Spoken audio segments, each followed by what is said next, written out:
State election, lots of spending. We're gonna discuss a lot. Matilda asks Benita and Adeshola. They know what's up. It's state night. State night.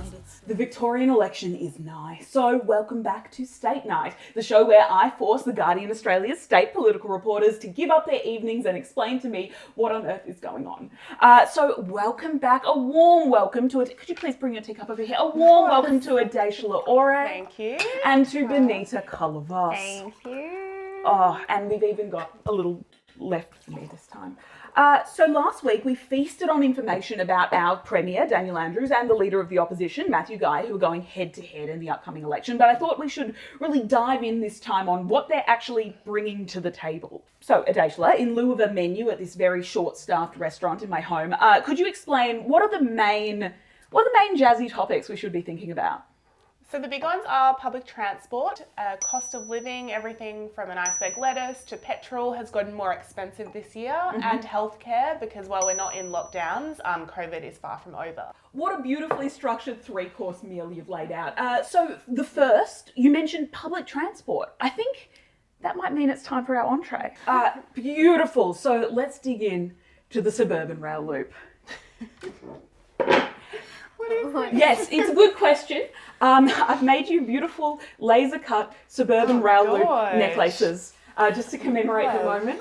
I thought you might want to pop those on. So the suburban rail loop, beautiful accessories, by the way. It feels like we've been talking about it since the last election. Why is this such a big deal? Well, we kind of have. So, the suburban rail loop, it was a secret infrastructure project that wasn't announced until the eve, so right before the 2018 election. So it's an underground train line that would run from Cheltenham. Oh, Cheltenham, right there. In the southeast, interesting. all the way through the outer suburbs. Oh, I can see, And eventually to Werribee in the west. Oh, Werribee over there. And connecting to the airport. So it will connect all the train lines to the suburban rail loop. That sounds expensive. It is. The first stage alone is estimated to cost $35 billion, but it's That's unclear. billion with a B. Billion with a Yep, B, go on. Yes, but it's unclear what the entire project, which has 3 stages, would cost.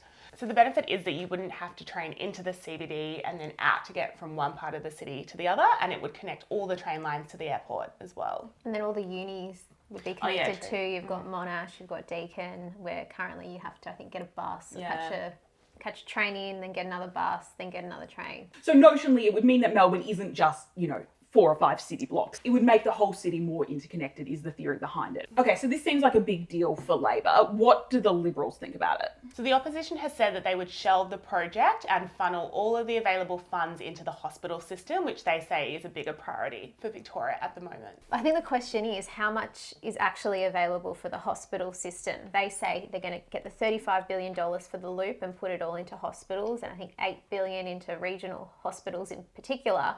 But when you actually look at the budget and you look at how much the government has allocated to the rail loop, I think it's something like $11.8 billion.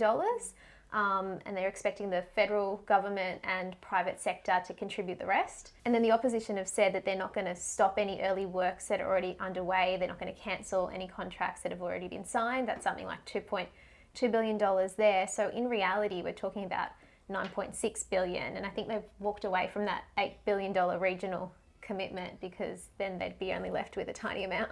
Okay, so they're saying that, the rail loop isn't a priority, but do they have any policy when it comes to PT or public transport in general? Yeah, they definitely do. So the opposition has said if elected, they would make full fares $2 a day in metropolitan Melbourne and concession fares $1 a day.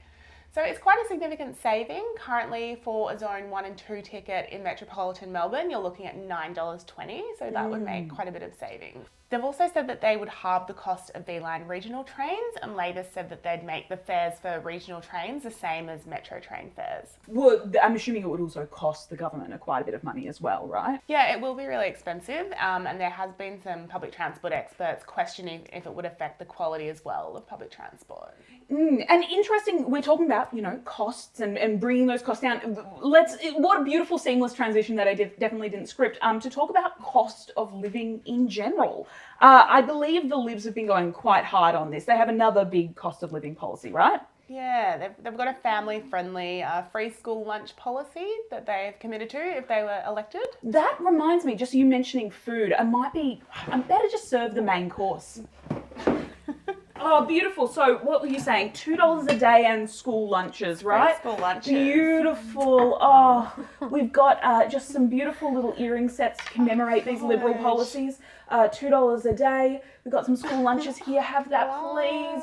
I really did go on your Instagrams to check if your ears were pierced so you don't have any excuse. Oh, please, beautiful. Here you go. Beautiful gift for you.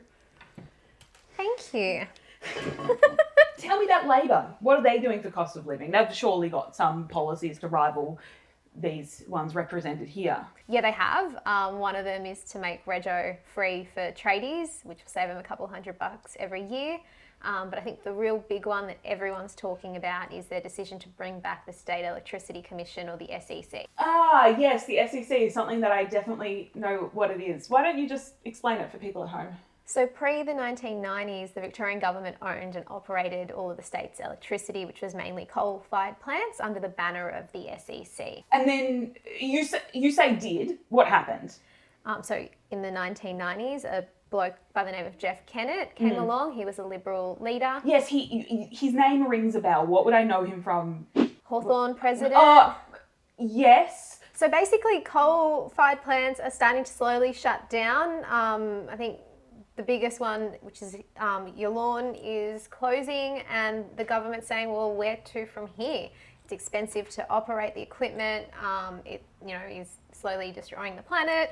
So Little thing. yeah. So basically, they've decided we obviously need more renewable energy, and instead of getting private companies to do that, they're gonna operate it themselves. So they're saying the industry is at a turning point. We're about to change. We don't fully trust private industries to do that. So let's come in and become the guiding hand a little bit. And, Yeah. And annoy Jeff Kennett. And while we how can. it relates to cost of living is the government saying slowly over time that'll lead to your power bills going down. And like you said, it's a great opportunity. They love to always mention the Jeff Kennett legacy, which was, a lot of schools were closed, a lot of industries were privatised. This legacy of cuts and closures, I think on every single press release the government's put out, they're wanting to remind people of Jeff. So it's good that we all know who he is now, because obviously some of us were very young when he was in power. So yes, reminding people of a sort of unpleasant bygone era, right? Yeah, and linking Kennett to the opposition leader Matthew Guy, who they've described as the cuts guy. Trying to forge that link, that neural pathway. But is Matthew Guy the cuts guy this time round? I feel like every time I hear him speak, he's wanting to spend a bunch of money. I guess this sort of makes sense, right? Though we're as much as no one wants to admit it, we are still in the middle of a COVID pandemic. Help spend, help spend, help spend. Talk to me about it. Yes, our restrictions have eased. COVID hasn't gone away, but also there's a massive backlog in our system. Yeah. When we talk about elective surgery, the wait lists are still quite steady. We've got, people with medical conditions that maybe they didn't know about or haven't treated in a while. So there's more people showing up at emergency. That's leading to, longer waits in emergency departments, and obviously the 000 report that found that, 30 people died while waiting for an ambulance during the pandemic. Yeah, and staff are really tired and they're burnt out, and so it becomes really important not just to recruit healthcare staff, but also to retain them as well. They've also announced during the campaign a $5,000 sign-on bonus, so that's for nursing and midwifery graduates who work in the public health system. So obviously Labor's made this commitment for more human staff. What's the Liberals' counter-offer? Robots. I'm so glad you said that. Please go on. So to help halve the elective surgery wait list that we mentioned, they've announced if elected, they'll install 8 of these robots to do some elective surgeries. They're like precision robots that can really get in there and do this stuff, I think more accurately than surgeons. Correct me if I'm wrong, but just my main experience with robots, self-checkout machines at supermarkets, doesn't instill me with confidence over my organs. Yeah, and when we talk about Jeff Kennett and the cuts and closures that Labor love to do, they've done the same thing with this announcement, saying, we want to get more staff in, they want to get robots in. And in fairness, they have promised to match Labor's announcement about the uni degrees, the free uni degrees. For nurse and midwifery. Yeah. So, I don't know, I just thought it was something really interesting that stood out. Okay, so that either sounds amazing or horrific and dystopian, but what are the Greens doing on all of this? What are their main policy promises? So we've got 3 key pillars that they're working on, which is housing affordability. They want to make more social housing, more affordable housing for young people. Obviously, climate action has been a big one for them forever. Talking about closing all of the coal plants much quicker than what's already scheduled. And then the other big one is integrity. So obviously neither major party has covered themselves in glory on this front. Well, I think that kind of does us for this week. You can join us again next week when they will explain which are the key seats that all the parties are desperate to win, and importantly, whether they have a hope in hell of doing it. I figured, usually, obviously, you guys kindly pick up the bill, but this time, given, you're wearing the spoils of the meal, I'll actually bill you. So if you could just pay that to me, that would be fabulous. And have a great time, guys. Bye. That 100%.